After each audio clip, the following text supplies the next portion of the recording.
வணக்கம் மக்களே, வணக்கம் மக்களே. நான் ஜில் சாந்தி சேனல் சார்பாக உங்கள் அனைவரையும் வரவேற்பது மிகுந்த மகிழ்ச்சி அடைகிறேன். மக்களே, இன்று நாம என்ன டாபிக் பேச போறோம்னா, 2-3 வாரங்களாகவே இந்த காமராஜர் ஐயாவையும் காமராஜர் ஐயா சமூகத்தை சேர்ந்தவர்களையும் இழிவாக தரக்குறைவாக காமராஜர் ஐயா ஊழல் செஞ்சாராம், கள்ளநோட்டு அடிச்சாராம், அவர் அந்த சமூகத்தை தூக்கி வச்சாராம், இன்னைக்கு அவங்க வளர்ந்துருக்காங்கன்னா அவர் தான் காரணம். இந்த மாதிரி ஒரு ஈனங்கெட்ட பிறவி, மானங்கெட்ட பிறவி அந்த முக்தாருங்கிறவன் பேசிட்டு இருக்கான். இதுக்கு முன்னாடி காமராஜர் சொகுசா இருந்தாரு என்று ஏசி இல்லாமல் வழங்க மாட்டாரு அப்படி இப்படின்னு சொல்லிட்டு அந்த திருச்சி சிவா அதுவும் மாபெரும் கண்டனங்கள் நம்ம தெரிவித்தோம். இப்போ வந்து இந்த ஒரு யூடியூபர் முக்தார் வந்து இப்படி காசு சம்பாதிக்கிறதுக்கு எலிமருந்து வாங்கி கூட சாப்பிடலாமே, அது சினிப்பா இருக்குமே, சாக்லேட் மாதிரி இருக்குமே. என்னத்தை சொல்ல மக்களே, என்னத்தை சொல்ல. ஈனப்பிரதி முக்தார் காமராஜர் ஐயா வந்து ஒரு தங்கடாடே 2 முறை ஆட்சி கொடுத்தாரு. 2 முறை ஆட்சியும் இருமுறை ஆட்சியும் ஒரு என்னது பொற்கால ஆட்சின்னு தான் சொல்லணும். நான் சொல்லலடா, தமிழ்நாடே சொல்லுது. நீ என்னத்தை வந்து உட்காந்து பேசிட்டு இருக்க? உனக்கு நீ இன்னைக்கு அங்கே உட்காந்து அந்த தகுதியில் உட்காந்து பேசுறேன், நான் கொஞ்சம் படிப்பறிவோட பேசுறேன், அவர் கூட பிச்சடா நாயே, என்ன பேசுற நீ? மக்களே, வன்மையா நான் கண்டிக்கிறோம். காமராஜர் ஐயா ஆட்சியை பற்றி தமிழக மக்களுக்கு தெரியும். தமிழக மக்கள் மட்டும் இல்லை, இந்தியாவுக்கே தெரியும். இந்தியா மட்டும் இல்லை, வெளி நாட்டுக்கே தெரியும். வெளிநாட்டு ஒரு இங்கிலாந்து இளவரசியை காமராஜர் ஐயா வந்து பாராட்டியிருக்காங்கன்னா, டேய் அப்போ உனக்கு தெரியல எப்படிப்பட்ட ஆட்சி, பொற்கால ஆட்சி செஞ்சிருக்காருன்னு?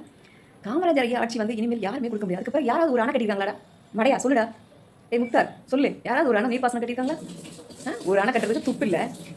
அவர் இருந்தபோது எத்தனை ஒரு மத்திய அரசாங்கம் கொண்டு வர திட்டங்களை தமிழ்நாட்டுக்கு கொண்டு வந்தார் தெரியுமா?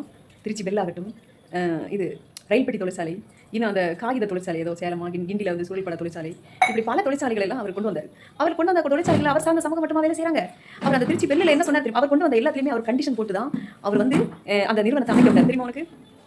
திருச்சி பெல்ல எடுத்து பாரு, அவர் ஒப்பந்தம் போட்ட பிறகு தான் கொடுத்தாரு. தமிழ்நாட்டை தன்னுடைய நெற்றி கண்ணுக்குள்ள, மூளை கண், அதாவது நமக்கு 3ஆம் அறிவுன்னு சொல்லுவோம்ல, 3ஆம் கண், அதுதான் நமக்கு அறிவு கண். அந்த கண்ணுக்குள்ள தமிழ்நாட்டுக்குள்ள என்னென்ன இருக்கு, எந்தெந்த மூலையில என்ன இருக்குங்கிறத அளவு போல வச்சிருந்தாரு துல்லியமா. எங்க என்ன வச்சா எப்படி மக்கள் வாழ்வாங்கிறது தெரிஞ்ச ஒரே தலைவன் காமராஜர்டா. காமராஜரை பத்தி பேச உனக்கெல்லாம் நாக்குல நரம்பு இல்லைன்னா என்னதையும் கண்ணதையும் பேசக்கூடாது, சரியா முக்தார்? அதாவது திருச்சி பெல் வந்துச்சு பாருங்க, பெல்லையும் ஒரு ஒப்பந்தம் சொல்லியிருக்காரு. 80 விழுக்காடு 80% தமிழக மக்களுக்கும் 20% தான் மற்றவங்களுக்கு நீங்கள் கொடுக்கணும்னு சொல்லிட்டு வேலை கொடுக்கணும். அதில் ஒப்பந்தத்தில் கையெழுத்து வாங்கின பிறகு தான் அதை நிறுவ விட்டார்.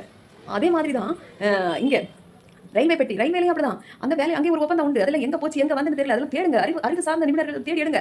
அதாவது அங்கேயும் அந்த தமிழ்நாட்டில் இதில் குறிப்பிட்ட வேலைகள் இங்கே இருக்கிற மக்கள், தாழ்த்தப்பட்ட மக்களாக இருக்கட்டும், பொருளாதாரத்தில் பின்தங்கிய மக்களாக இருக்கட்டும், நம்ம மக்களுக்கு போக தான் அந்த வேலைன்னு சொல்லிட்டு சொன்னவர் ஒப்பந்தம் போட்ட பிறகு தான் அவர் வந்து அந்த வேலையை கொடுத்தாரு. அது மாதிரி வானூர்தி அந்த உதிரி பாகங்கள் தொழிற்சாலை நமக்கு வந்து தான் அப்போ தான் சண்டிகருக்கு அங்கே போயிடுச்சு. அங்கேயும் இங்கே உள்ள தமிழ் மக்களுக்கு, பின்தங்கிய மக்களுக்கு கொடுக்கணும்னு சொல்லி, இவங்களுக்கு இத்தனை % கொடுக்கணும்னு சொல்லி தான் அதிலே ஒப்பந்தம் போட்டு அப்படி அது கொடுத்தாரு. தமிழ்நாட்டில் இடம் சொல்லிட்டு தான் கொடுத்தது. அவங்க கஷ்டப்படுறாங்கன்னு சொல்லிட்டு அவங்க கொடுத்தாங்க.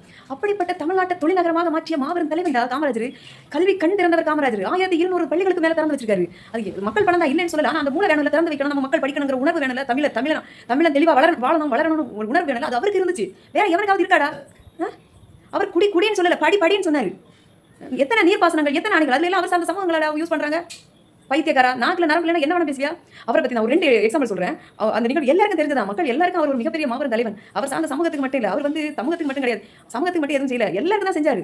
இன்னைக்கு எல்லாரும் நல்லா இருக்கணும் அவரால் தான். புரியுதுங்களா? உடனே நீங்க யோசிங்க. இன்னைக்கு கல்வி இவன் இவ்வளவு அறிவுரை அங்கே உட்காந்து மட்டம் தட்டியானா பேசுறானா, இவனுக்கு அந்த கல்வியை கொடுத்தது யாரு? அவர் இல்லைன்னா இவன் குடிச்சு எங்கேயாவது கும்மி அடிச்சு கிடந்திருப்பான் சாக்கடையில. அப்படிப்பட்ட மாபெரும் தலைவன் எங்க தலைவன். வந்து பெத்த தாய்க்கு இறுதி சடங்கு செய்ய கையில காசு இல்ல.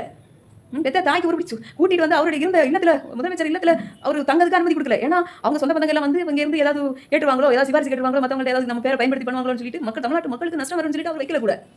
ஒரு தண்ணி அவருக்கு குடிக்க அவங்க அம்மாவுக்கு கஷ்டமா தொலைவில் போய் எடுக்காங்கன்னு யாரோ ஒருத்தங்க கொடுத்த தண்ணியை கூட கட் பண்ண வச்சிட்டாரு. சாகும்போது 120 ரூபா தான் இருந்துச்சு. அவர் சட்டை பாக்கல 4 சட்டை கதை வெட்டி தான் இருந்துச்சு, வேற ஒன்றும் இல்லை. பைத்தியக்கார முக்தார், நீ பேசலாம். ஊழல் பண்றவங்க இப்படி இருப்பான். ஊழல் பண்ணி காமராஜர் கள்ள நோட்டு ஊழல் பண்ணி 4 வப்பாட்டி வச்சிருப்பாரு. 40 வப்பாட்டி வச்சிருப்பாரு. 40 வப்பாட்டிகளுக்கு பிறக்க போற குழந்தைக்கு வேற தமிழ்நாடு எழுதி வச்சிருப்பாரு. அவர் சார்ந்த சமூகத்தை பத்தி நீ பேசுற? அவரு அதாவது இடைப்பாக்க இயந்திரம் ஒன்று வந்து சம்பத்துங்க தமிழ்நாட்டில். அந்த டைம்ல 1 ரூபா போட்டா அந்த இயந்திரம் தமிழ்நாட்டில் இந்தியாவிலே வந்து ஃபர்ஸ்ட் லான்ச் பண்ணிருக்காங்க. அந்த 1 ரூபாவில் போட்டு நம்மளுடைய இடையை வந்து நிர்ணயம் செய்து காட்டுமா, ஒரு துண்டு சீட்டு மாதிரி. அப்ப எல்லாரும் 1 ரூபா காயின் போட்டுருக்காங்க, போட்டு பாக்குறாங்க. ஆனா இவர் ஓரமா ஒதுங்கி நிக்கிறாரு. நேரு கேட்கறாரா, நேர்கிட்ட எல்லாரும் கேட்கறீங்க காமராஜர் போட வேண்டியது. நேரு சொல்றாரு, அவன் அந்த 1 ரூபா கூட பாக்கெட்ல இருக்காதுன்னு சொல்லியிருக்காரு. அதுல தெரியல முக்தார், நீ சரியா படிச்சுட்டு வா, பாத்துட்டு வா, அப்புறம் என்ன நடந்திருக்குன்னு அதெல்லாம் எடுத்து பாரு, அவர் வரலாறு பார்த்துட்டு நீ பேசு.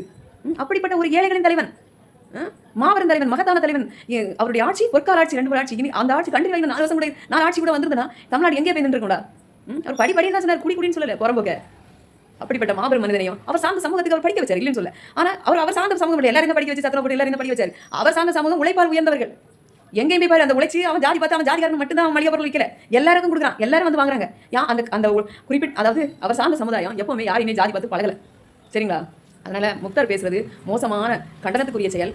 தமிழக அரசாங்கம் முக்தாரை கைது செய்யும்படி என்னுடைய தனிப்பட்ட கருத்தும் மற்றும் எங்களுடைய சங்கங்கள் எல்லார் சார்பாகவும் கேட்டுக்கொள்கிறேன். இதை கண்டனம் தெரிவித்த என்னுடைய இனிய உறவுகளாகிய நாடார் சங்கங்களாகட்டும், பொதுமக்களாகட்டும், அண்ணன் கரிநாடார், இந்த மாதிரி எல்லா தலைவர்களுக்கும் பொதுமக்களுக்கும் சங்க நிர்வாகிகளுக்கும் மிகுந்த நன்றியை தெரிவித்துக் கொள்கிறேன். இந்த மாதிரி பேசவிட்டு தமிழர்களுடைய அடையாளத்தை அளிக்க நினைக்கிற தேச துரோகிகளை நாடு கடத்தப்பட வேண்டும் என்பது என்னுடைய மிகப்பெரிய கருத்து. அதாவது தமிழர்களுடைய பழக்க வழக்கங்களை எல்லாம் அழிக்க நினைக்கிறாங்கன்னா தயவுசெய்து மக்களை விழித்துக் கொள்ளுங்கள். அப்படி அழிச்சாங்கன்னா நாளைக்கு தமிழர்கள் எப்படி வாழ்ந்தார்கள் என்னங்கிறது இல்லாமல் தெரியாமல் போயிடும். அதனால் விழித்துக்கொள் தமிழா, விழித்துக்கொள். நன்றி, வணக்கம்.